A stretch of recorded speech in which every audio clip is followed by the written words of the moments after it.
Living Longer Through Simplicity. My Personal View on Lifestyle and Longevity, number 1381, October 6, 2025. Gerald C. EclaireMD Foundation. Category: Longevity and Lifestyles. Mission Statement: I write these medical papers not for fame or recognition, since I have already lived a long and successful life, though not always a healthy one. My purpose now is to share what I have learned about health, disease, and medicine, so that others can better understand their own conditions, prevent illness, and live longer, healthier lives. Preface: after completing my previous article, number 1380, on aging using both the physics-based Viscoplastic Medicine Theory, VMT, and the mathematics-based Topological Data Analysis, TDA, I decided to write this companion piece in plain English. In this paper, I describe my personal lifestyle and habits related to longevity, using simple, descriptive language, similar to how a doctor might talk to a patient, while still grounded in solid scientific reasoning, such as quantitative proof through both VMT and TDA. I want to apologize if the following section is a bit more complex, as it involves concepts from the wave theory of physics, the physics of health waves. From the viewpoint of wave theory, our health can be described by different frequencies, meaning how many ups and downs occur within a given period of time.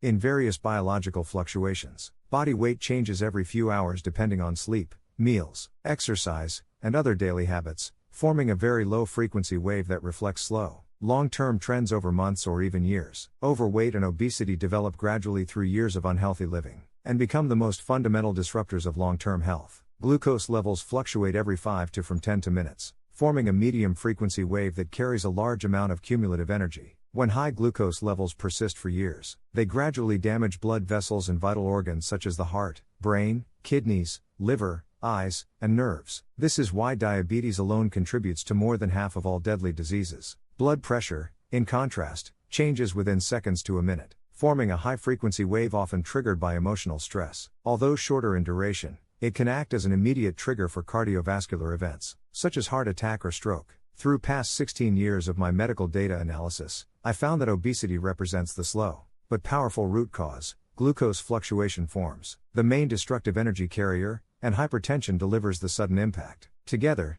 they explain why metabolic disorders are dynamic and cumulative in nature. Of course, the fourth factor, dyslipidemia, further adds to organ damage and increases the overall disease burden. My eating pattern and fasting routine: I generally eat 2 or 3 meals a day. When I follow a 3-meal pattern, my lunch consists of only low-sugar fruits, with breakfast at 8 a.m., lunch at noon, and dinner at 6 p.m., allowing 14 hours of fasting. When I follow a 2-meal pattern, which fits my retired lifestyle better, I eat brunch at 10 a.m., and dinner at 6 p.m., giving me about 16 hours of fasting. This fasting period is important, because it allows the body to repair itself through autophagy, a natural cellular process that removes damaged components and maintains longevity. Food choices and nutrition: my meals include plenty of fresh vegetables, never canned or processed, and a high proportion of protein from eggs, fish, shrimp, tofu, beans, peanuts, and nuts. I eat only wild-caught seafood, not farm-raised, to avoid exposure to hormones and antibiotics. I eat small portions of red meat such as beef or pork, but I avoid chicken and other birds, which is my personal preference and not related to health reasons. I rarely eat processed foods, which are mass-produced and filled with artificial chemicals and additives. I believe I have only one life, and I truly treasure it. Except for genuine medical emergencies, I consider my health to be entirely in my own hands. I keep my carbohydrate and sugar intake very low,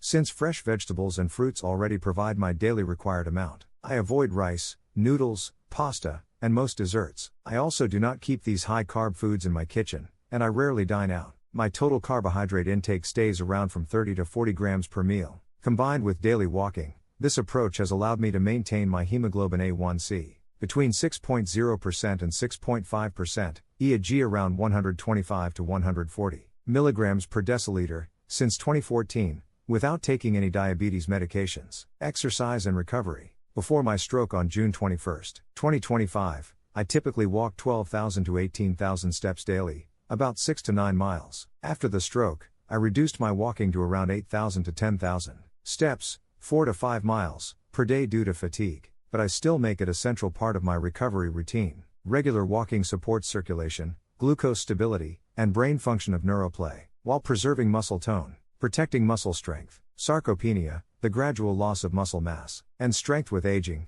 is one of the hidden causes of senior people's physical decline. My combination of daily walking, high protein meals, low sugar intake, and persistent fasting habit has helped delay this muscle loss process. Walking activates muscles, protein supports their repair, fasting triggers autophagy to remove damaged cells, and low sugar reduces insulin resistance. Even after my stroke, these habits continue to protect me from further muscle loss and help me maintain mobility and independence. Integrating lifestyle and science. The pattern I described, balanced meals with low carbohydrates, daily exercise, and a consistent fasting window, aligns closely with scientific evidence for longevity. There are already many clinical reports about the longevity of residents in Okinawa, Japan. I practice this kind of eating style, and always eat only until I feel about 80% full. This 80% full concept is called in kanji of Japanese, pronounced in English as harahachi, bumi, harahachi bume. This approach, known as time-restricted eating, synchronizes eating with the body's circadian rhythm. During fasting hours, the body shifts from energy storage to repair mode, renewing mitochondria and reducing oxidative stress. Plant-based, unprocessed foods stabilize glucose and insulin, while moderate protein intake preserves muscle. Limiting red meat reduces exposure to harmful compounds that can increase inflammation and cancer risk. Together, these habits lower my internal energy stress.